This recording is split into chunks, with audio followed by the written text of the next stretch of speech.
So what we're going to do is what we're going to do is have you first just introduce yourself, say your name. No, I can't hear you. We cannot I hear you. can't. Okay.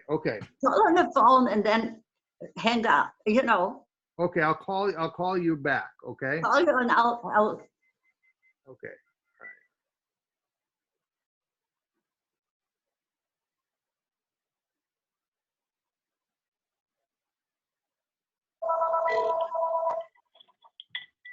Hello. Okay. All right. So I'll ask the questions on the phone, and then you can kind of put the phone down and answer them. Okay. That's right. That's the way I'll do it. Okay. As long as you hear me. Okay. Yeah. Okay. The first question, what I'm going to have you do is just introduce yourself, say your name, how old you are, where you were born, and say, this is the story of my life. Okay. Okay. So you can put the phone down. Yep. Okay. I was born in Vienna, Austria. I'm 92 years old. I don't feel 92, but that's what I am. But I spent my youth, all my schooling from kindergarten to 12th grade in Sofia, Bulgaria. And this is my life. Very nice. Very nice. Very nice. You could hear me well. Yes, absolutely. So okay, then I put down the phone. What's that? Yeah. So I'll ask you the question on the phone, and then you put it down. Yeah. So why don't we start by you talking about your earliest childhood memories? Okay. I was the only child to a middle-class family, and I had wonderful parents.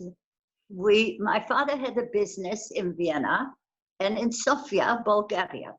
So as a little girl, I remember we traveled back and forth, and sometimes by train and sometimes by boat on the Danube back to Sofia. Sofia was no comparison to Vienna. Almost Bulgaria was like third world country. 50% of the population was illiterate. But I loved it. I fit it in perfect. I learned the language fast, and I was very happy in Bulgaria. Never in my life I ever thought I'll leave it. I started kindergarten in Sofia, and just by coincidence, March of 1938, when Hitler marched into Austria and made the Anschluss, we were in Sofia. And that's the way I survived the war. Yeah, okay. And tell me about, so I listened to one of your lessons. Fell down. Okay, no problem. I can still see. Hold it. That's the problem. All right, we'll get it straightened out. I lost it. Okay. Okay. But the Kindle fell down. Yeah. And you have to hold it now. Okay, hold on. To start all over. Okay. There you go. You're back. That's okay. I don't know why. Okay. Okay, great. Okay, I'm back. All right. I have to hold it now. Okay, well that's, yeah. Let's see. So we want to keep it as far away as we can. There we go. That's okay. And let's kind of, I listened to one of your lectures with some school kids. So this is only going to be about a 6-minute video, and there's a lot of questions I want to ask. So maybe you can. Yeah, just you kind can of take off and. Yeah, tell me about, because it sounded like the war didn't really reach you till like in 1943 or something, when, and you can kind of start talking about when, you were somewhat isolated in Bulgaria from what was happening, but then things changed, and you can start talking about that. Okay, so I'll make it short. How Yeah. I survived the war. Yes. Beautiful. Okay. Okay. Hold on. What was it?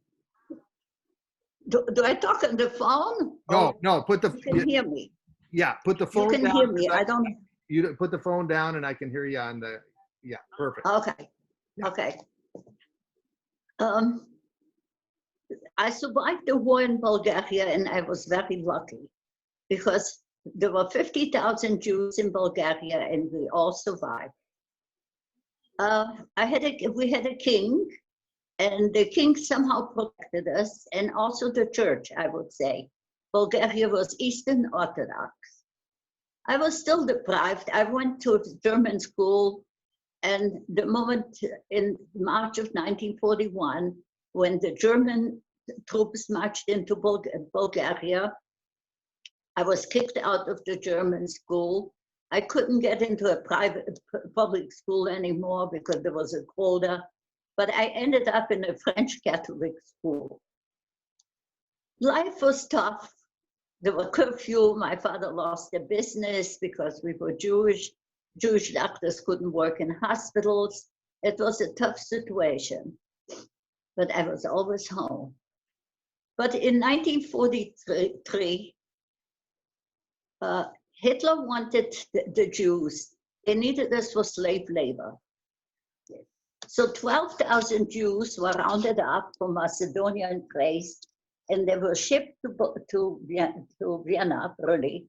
But Hitler was not happy because most of them would hold too long in isolation, hungry, and in bad weather. So out of 12,000, 196 survived. I was still in Sofia, but things were getting worse and worse. We had coupons, we had curfew, and then in November of 1942, we were issued the Yellow Star. And I always say that our Yellow Star was the smallest in all Europe. It was just a little button that we put on the left-hand side, and we had to wear it all the time. You were caught without it, you were sent to the police, and you didn't want to do this. Also at that time, all signs went up on hotels, restaurants, movies, theaters, everything. Entry to Jews is forbidden. Even the main streets of Sofia, we didn't have to go. The side street we could go, but we had to go on the sidewalk.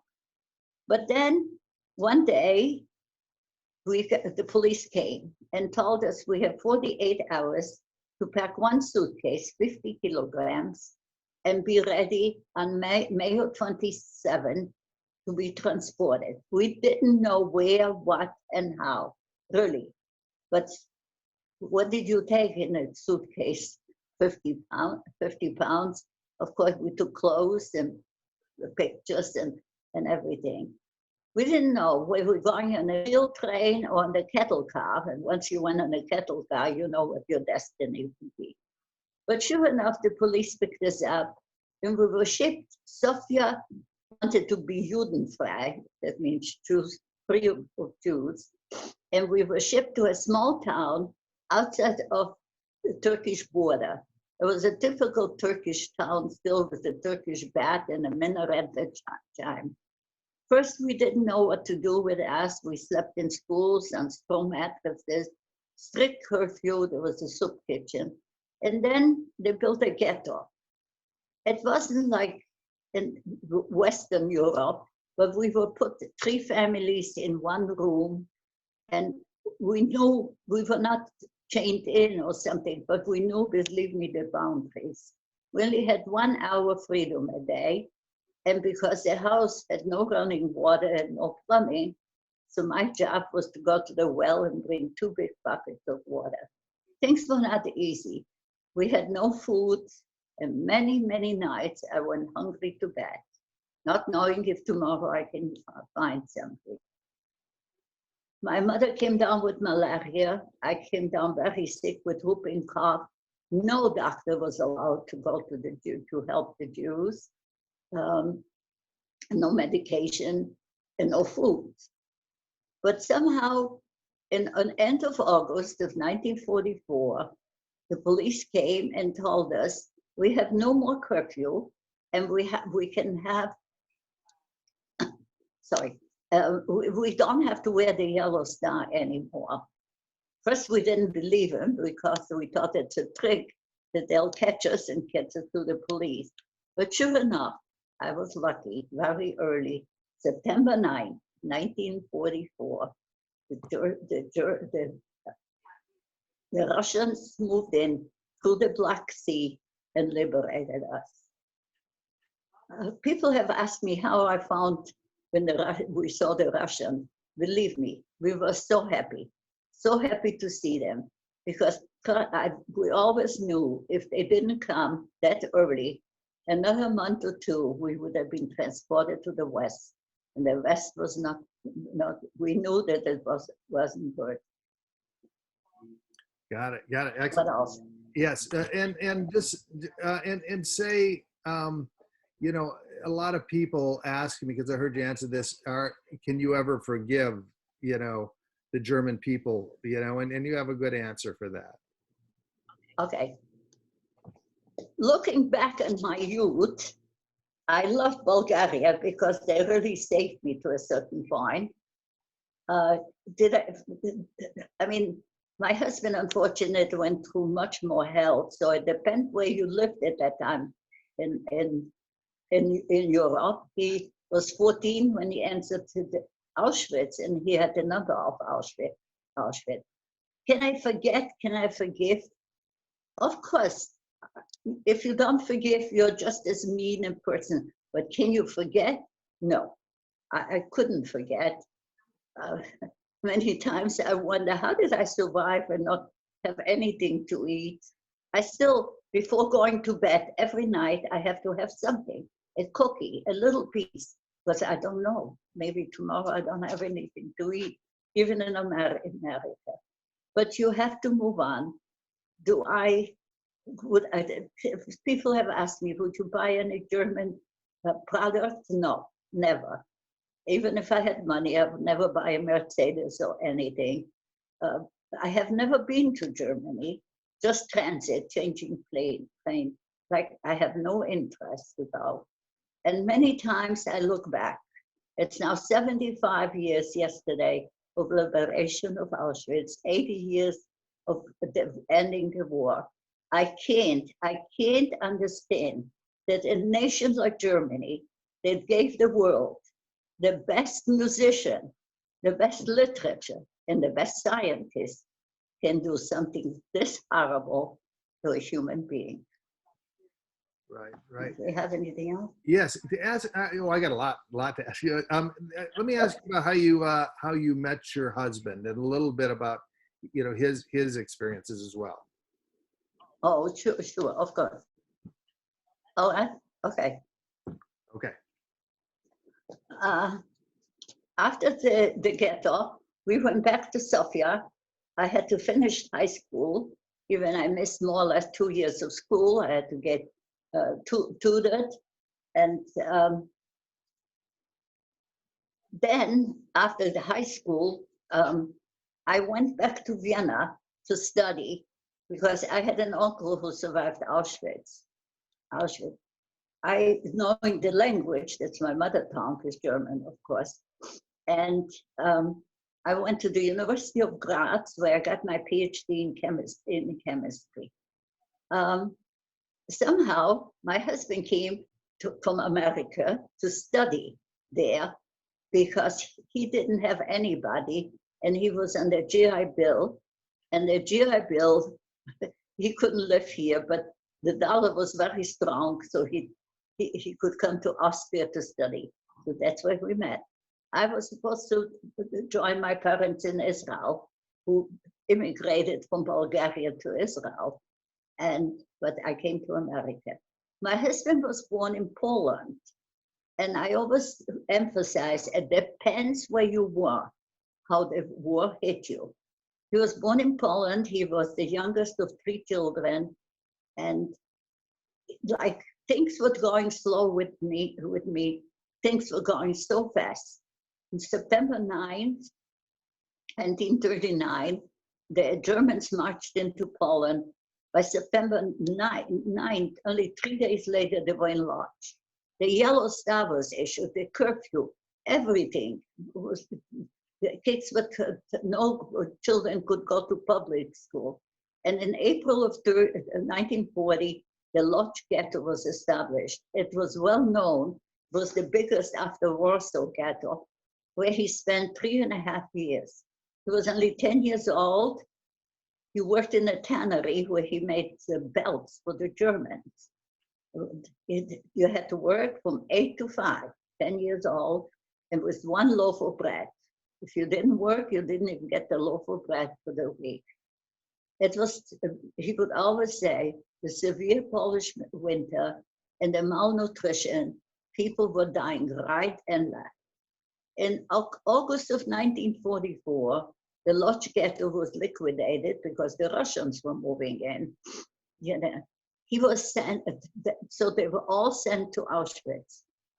The 3 siblings, my husband was 13, 14 at that time, his brother 4 years old and his sister 6 years older, they were sent to Auschwitz. Auschwitz was so overloaded, they sent them to Birkenau, which a camp next to it. It was a camp absolutely next to it, was really the children's camp. But because Auschwitz was so overloaded, they were there. And in Auschwitz or Birkenau, you didn't stay. You needed your full labor was one way. If you didn't have full labor, was the other way. And showers, which were nothing else than cyanide, and you were gone then to the oven. He always said he could never forget the smell of burning flesh and the screaming of people. He was separated from his sister because women were one way. And until his dying day, he could never find out or never found out whatever happened to his sister. Never. His brother and him stayed together.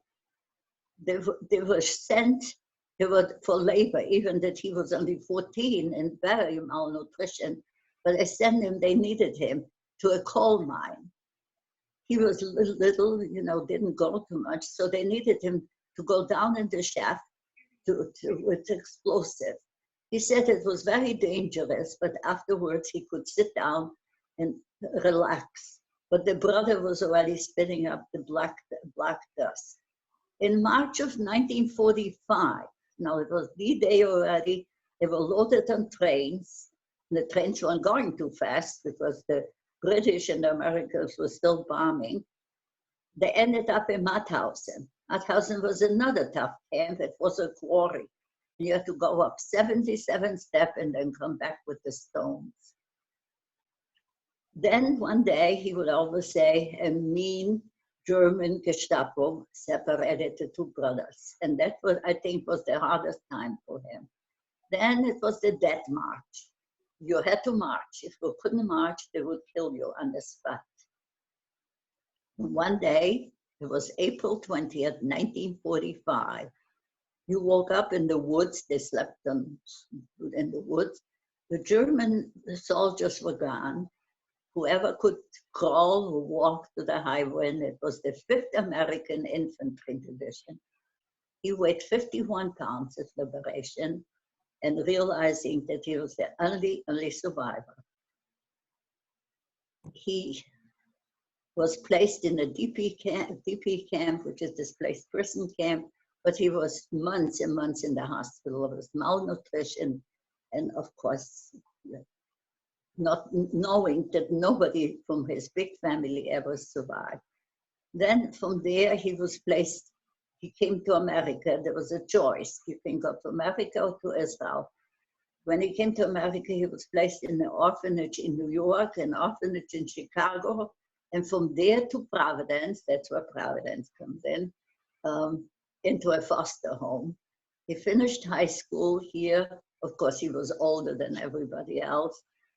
And he was drafted into the Korean War, and that's when he got his GI Bill, went to Europe, and we met. That's beautiful, beautiful. Anything else? Thank you. Yes. Oh, I've got many. If you've got the time, I've got lots of questions. So, So you guys got married in America, right? And then No, we married in Europe. okay, got married in Europe, and then and just tell me a little bit about that. We got married in Europe, and then eventually moved back to Providence and had 2 children, or how many? Yeah, two boys. Okay, and then Two sons. I mean, they're not boys. And yeah, Howard. I know. I've talked to Howard. So talk about, okay. You met in college. You got married, and yeah, then, okay. Let's take it from there. The next step. okay. Then we came. You got to put your phone down. Oh yeah, we came to America. We came to America, and of course he said always we have to go to Providence. Providence was home for him, you know. He just couldn't believe it that somewhere else to live. He didn't fit. He went also became a chemist, and there was times when Providence was very bad. We couldn't get any jobs too. Although I got a job right away at Brown. I worked at Brown for 2 years. I was a research associate there, but I didn't like research, so I went into the industry to work, which was harder, but I liked it better. So we went for a short time into New Jersey because of a big chemical industry. I got a job with Burlington Industries. It was the fiberglass division, so it was very interesting. And he got a job with mobile chemicals. But he only wanted to come back to Providence because that was home for him. That's, you know, he loved that. So we packed up when the boys were 3 and 4 because we said that's the time to move when they're still not going to school. And we came to Providence. So I lived all these years in Providence. Howard and Carrie, my other son is Carrie. They don't even remember New Jersey. They grew up here and started kindergarten here. And I have no regrets. I left Providence and I also feel home. Even I did go, no more, quite often to Vienna. I had a very dear friend that we started school together. But every time people have said to me, you still speak so good German, why don't you come back to Vienna? I said, no. When the plane would say, that they would announce in an hour, you'll be landing in Boston, I know clearly that was home for me. Yeah. Even I thought I'll never leave Bulgaria because I really loved my life there.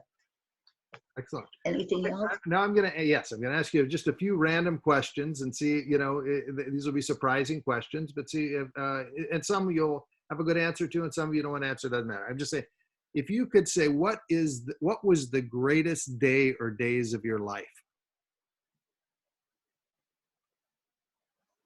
And you got to put the phone down when you answer. Yeah. Yeah, okay. The greatest day in my life or in general? Just what, if you have one day that just kind of jumps out that you think of?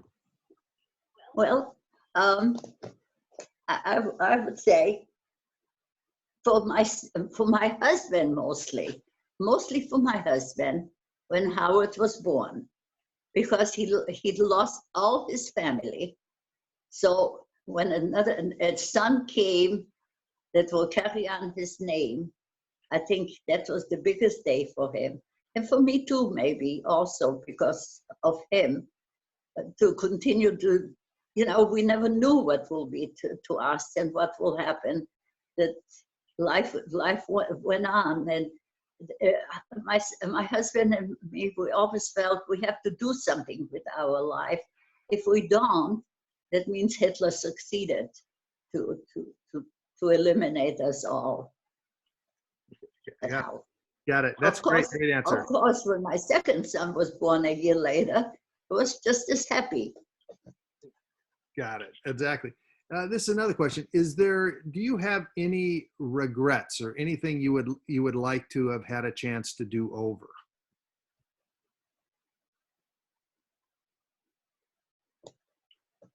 I don't know.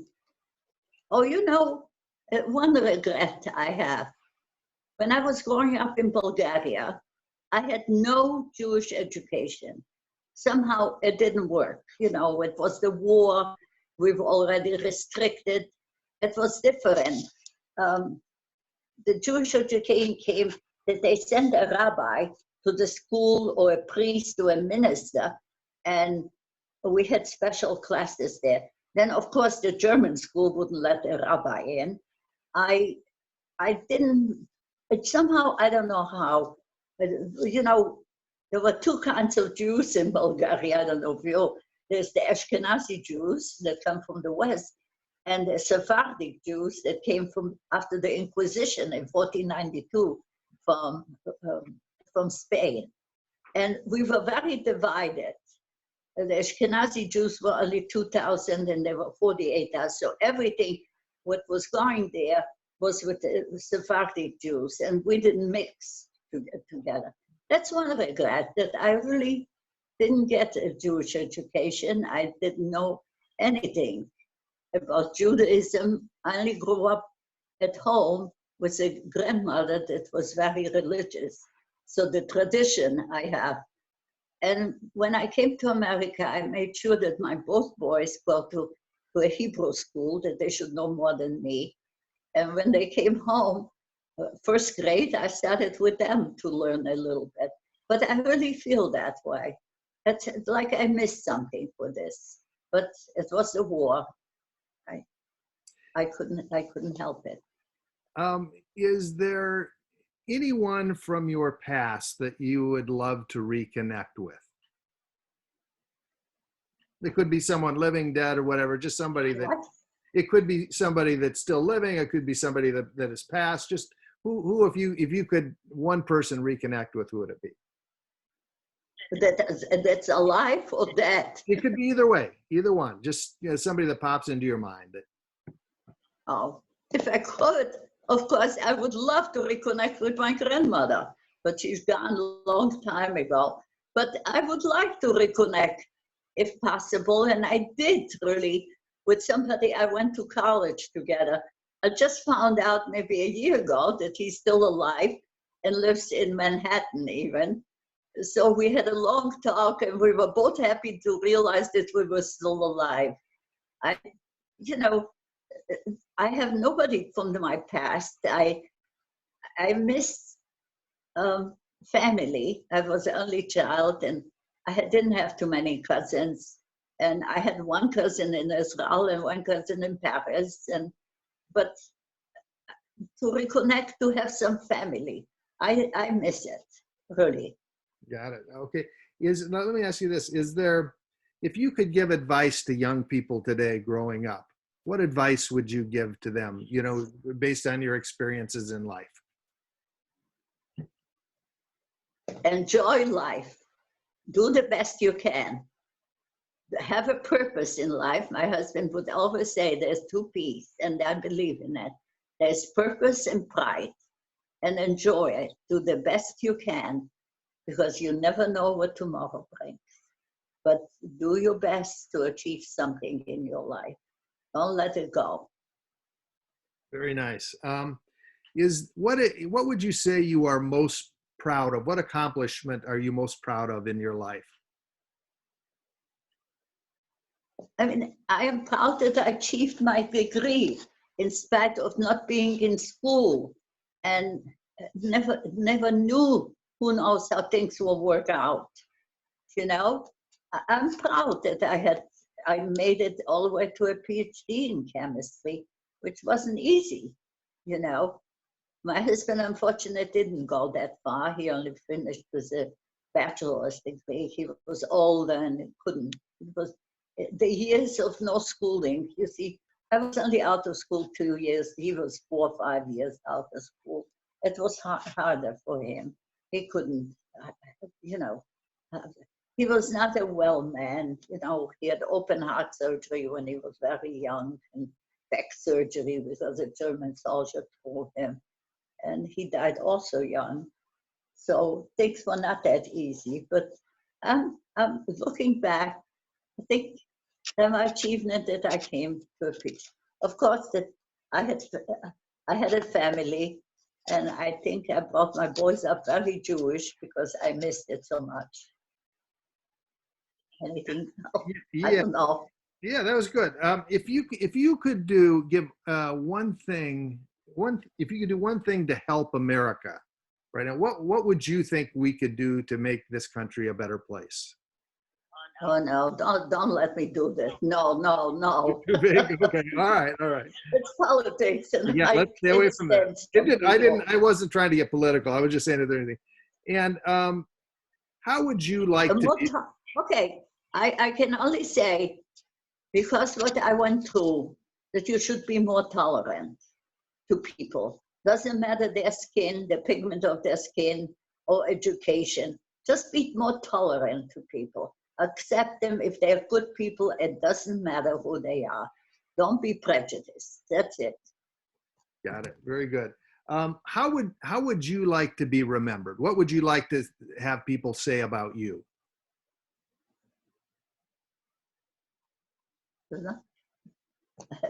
Um,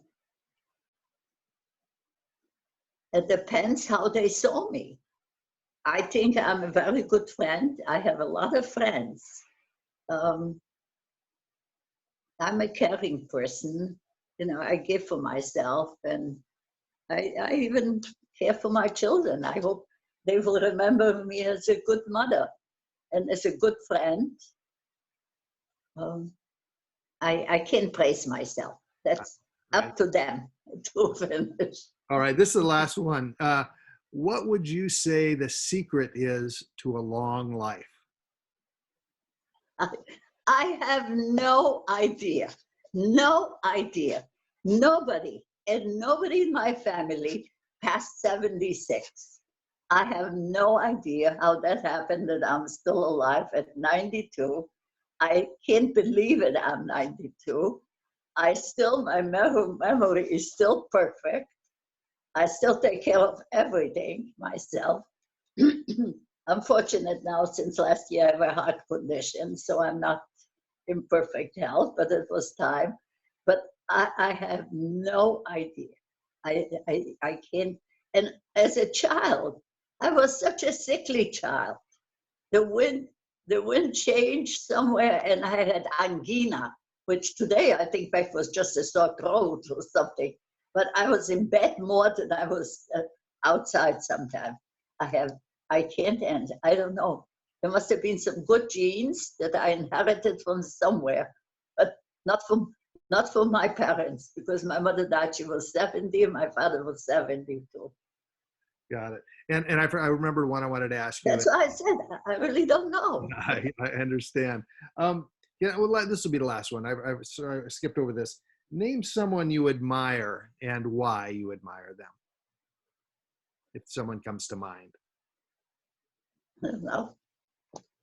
Does it has to be a politician? No. No. It can be anybody that you've met through your life that just kind of inspired you and kind of made you admire and kind of maybe taught you whatever somebody you go, that's somebody that I look up to and I and I kind of admire the way they conduct their lives.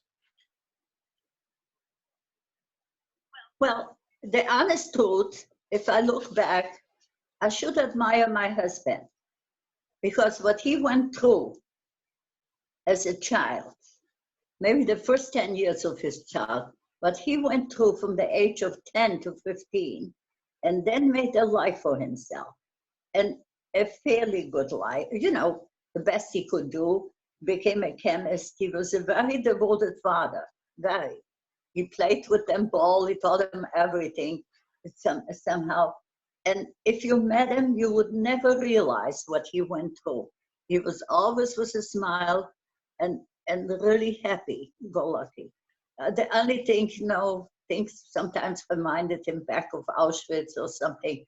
But if I think back, people like them should be really admired, that they put themselves together and became somebody in life. Great.